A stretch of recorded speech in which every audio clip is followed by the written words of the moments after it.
You're Gloria Steinem. Gloria? Gloria. Gloria. Gloria. I am. I want to write about the women's movement. What movement? Very few jobs actually require a penis or vagina. Well, all the magazine people said don't do a lesbian story in the first issue, so I feel like we need to do a lesbian story. Gloria Steinem should rot in hell. You can't associate yourself with those crazy women. I am one of those crazy women. Can we change the world? Yes, we can. She says women! How'd you get the name Man Killer? I earned it. You earned it. We gotta stop sucking and begin to bite. This is the year of women's liberation. If you avoid conflict, my darling, conflict will seek you out. The truth will set you free. But first, it will piss you off. We'll rise up and we'll do it 1,000 times again. Hey guys, I'm Randy Unger, and this is a very special edition of Unger the Radar, where we talk all things film. And with me today is Academy Award-winning film composer Elliot Goldenthal of the new Glorias Steinem biopic, The Glorias. The film focuses on the life and times of women's rights activist Steinem. Elliot, good evening. How are you? Hi, Randy. Hi. Good evening. Yeah. Welcome to the show. Thank you. So the film is great. I loved it. I loved the performances. I loved everything about it, especially the score. Tell me, what attracted you initially to the project?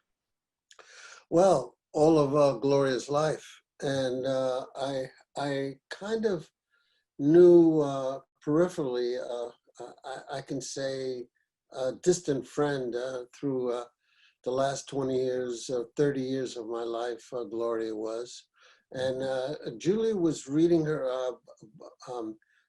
book called My Life on the Road. And that was, it's kind of almost a stream of consciousness, a journey through her whole life. It's not a biography so much as it is, thoughts on during her travels throughout her life since she was a little girl. So basically a journal, a diary of sorts. Yes, yes. So Julie was very excited about it.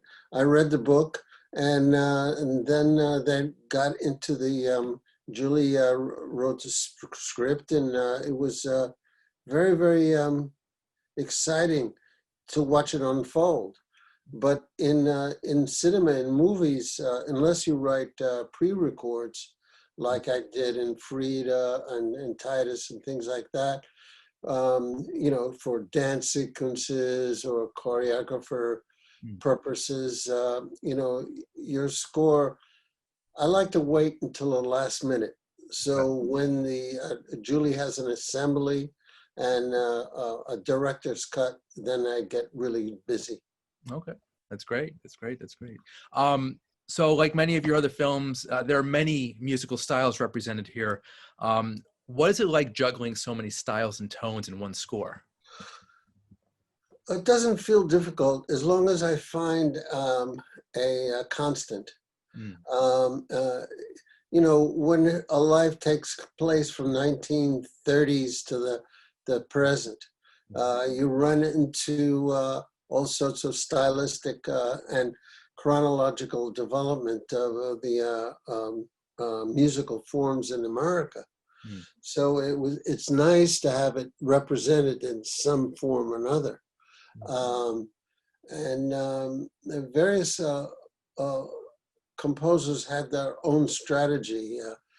Nino Rota had a certain flair where you can feel his personality in every period he writes in, but it reflects the periods. In this movie, it keeps going back to a magical realist place, which is a bus, a Greyhound bus on a long, long stretch of highway. Looks like Big Sky, America somewhere. And that bus is able to bring in various Glorias at different ages, from a little girl to a college-age girl to a mature woman to an old woman, and have them have conversations, all four of them, about reflecting on various events that haven't happened or happened in the past. So it's kind of like a Twilight Zone-y kind of thing. So that gave me a constant to go back to. And I find that a very, very simple device is the most American sound from at least the 1940s to now is the amplified guitar. We heard it in early jazz records during the 1930s with a gentleman named Charlie Christian, up and through the rock and roll era, and et cetera, so that something about a Greyhound bus and a long highway, I can't, separate it from the amplified guitar, long lyrical chords, So the bus is basically the theme or the driving force of the film, it seems, and definitely the score. It turns up throughout the movie, and that's very helpful to me because this way I can have the sonority, the sounds that are used on the bus, guitar, harmonium, accordion, hammered dulcimer, glass harmonica. All those things can be weaved into other chronological events in the movie from the 30s to the present. So how easy or how difficult is it to connect the music to the visual? Well, let me back up a bit in saying that it's always good to have motivic material that's whatever form it is, whatever it sounds like. It's based on a tight little structure. The best thing in all times was Beethoven's Fifth. Sure. He created that little kernel of musical idea he created a universe where you think it's not there, it's there. At the end of the movie, the end of his symphony, you hear bum bum beam ba ba ba ba ba ba da da da da da da da da. There it is. You wouldn't recognize it, but it's all over the place. Right. And I try to aspire to do similar things in a movie where I find a theme that gets manipulated and through modified repetitions and variations throughout the movie, it takes one into a more cogent space. Okay, interesting. Okay, wow. I hope you. That's a lot. This is good though. I like that. I know. Good answer. Good answer. The Goldenthal lectures. Yes. Sorry. Talk to me a little bit about your working relationship with Julie. Yeah, it's not unlike every other director I work with on multiple projects. For example, Neil Jordan and I worked on 5 movies. Michael Mann, 2 movies. The late Joel Schumacher was 3 movies. And when you get a dialogue, the element of trust is very important. Right. But I can't overstate that every movie is a clean slate. Everything is completely different.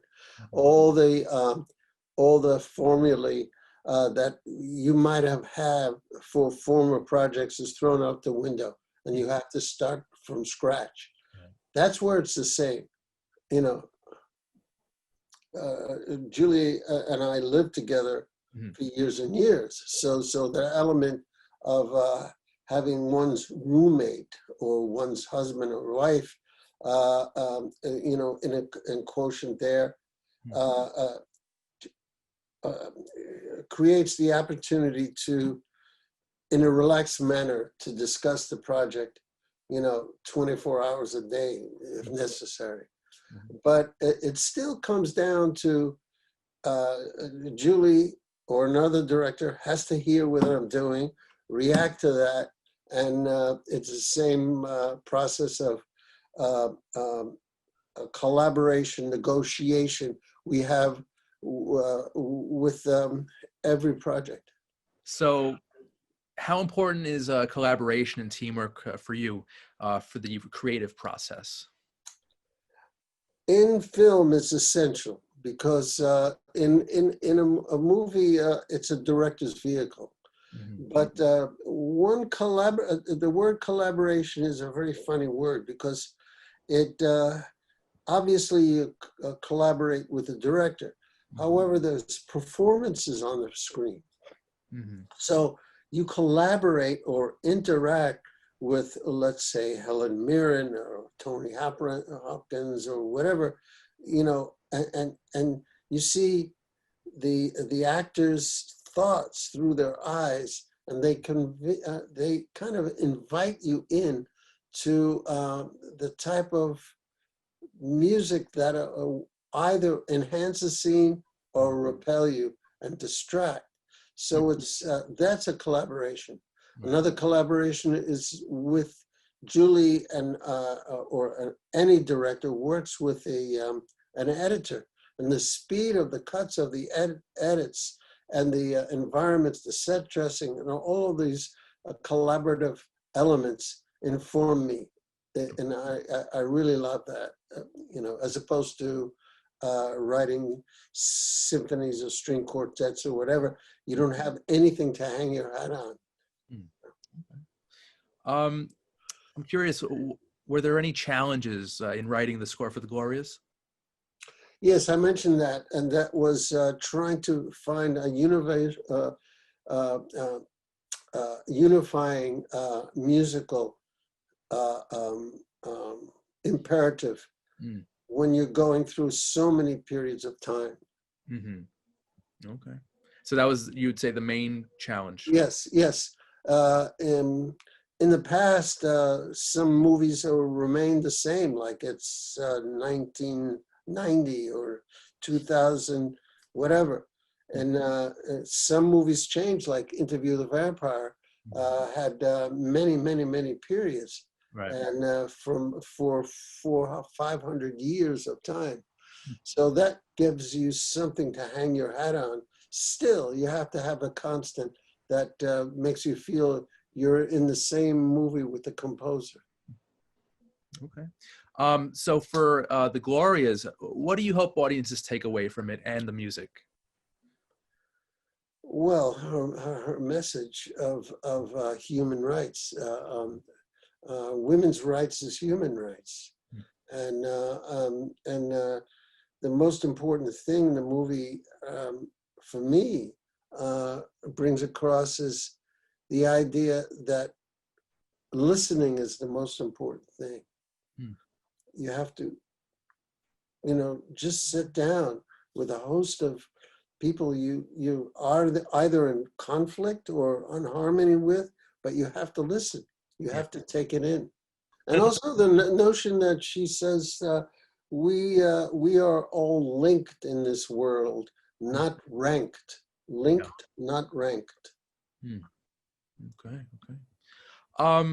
So you've had obviously a very long and illustrious career. Who are some of your musical influences? Well, Randy, I was lucky enough to grow up, through I was a teenager in the late 60s. So I went to Woodstock. So, I was exposed to all those groups, all those various stylistic approaches to rock, for example.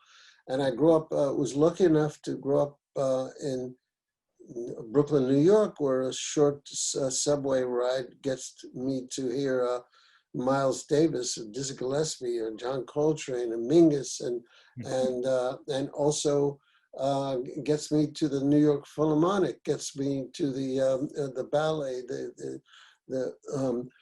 the opera. So just physically where I lived, I had so much beautiful stuff swimming around me at all times.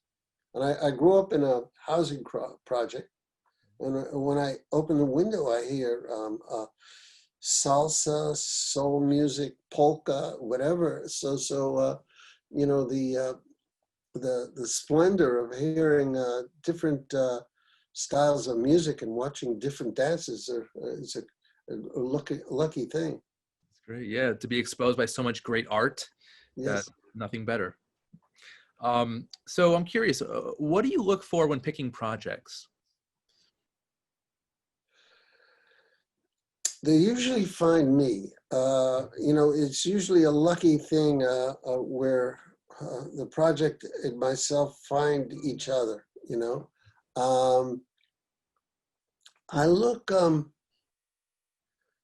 for the intent and the aspiration of the director usually. If I have a feeling that the director is really passionate about the work and the project, there's a beautiful, clean motivation there. You know, it's not just monetary or just you know, a number of likes, so to speak. It's a aspirational connection. Right, like a personal desire to get this done. No, but personal desire to have the subject matter be illuminated. Definitely, that's true art. Yeah. So yes, you mentioned earlier the late great Joel Schumacher, and Yes, it was you are great. one of the many composers to tackle the character of Batman. I'm curious, what was it like working on those two films?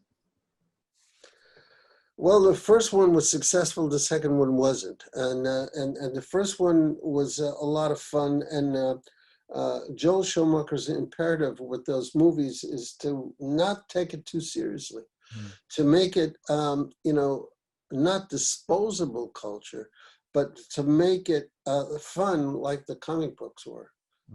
You know, a sense of you're in there to enjoy yourself.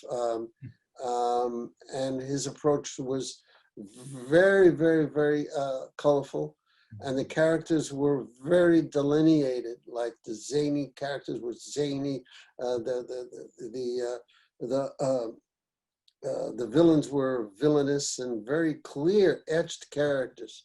And Batman Forever was a great project to work on.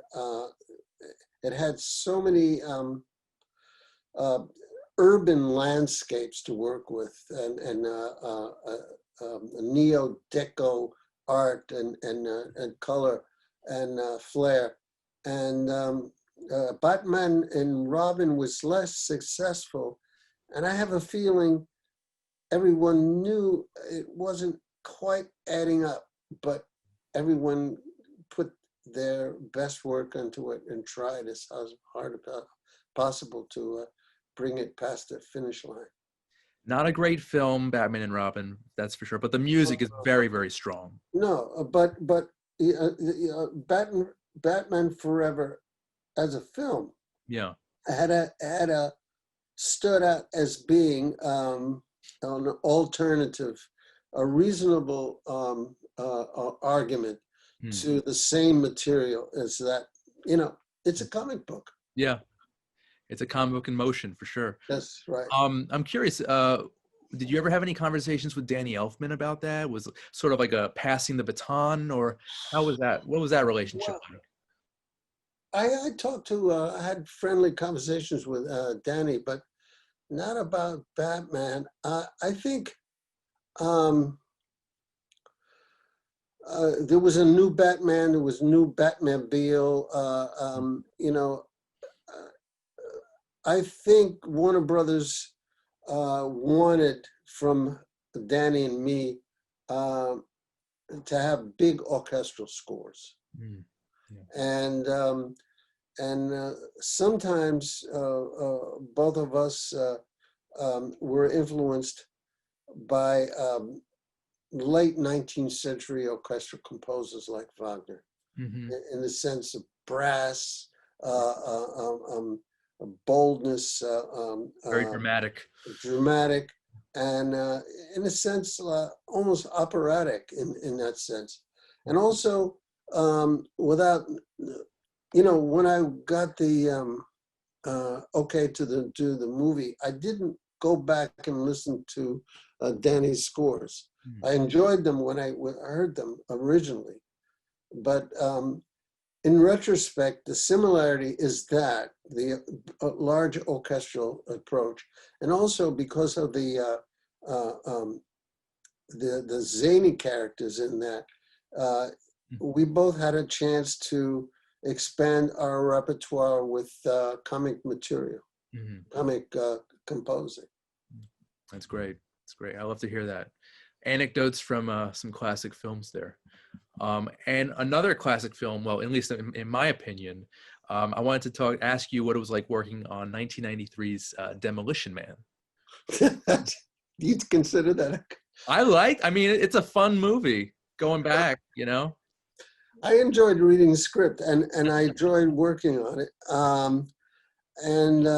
It's a similar situation as in Batman, in the sense that it had opportunity to work on a big score with a lot of comedy in between. And then it had a futuristic element also. That was an interesting part of my career, because right after that, I remember doing Heat, which is where a very challenging score to work with Michael Mann, who is very particular and very fastidious in the way he works. And before that, I worked on a little movie called Drugstore Cowboy, what gave me the opportunity to be kind of surrealistic and a kind of a less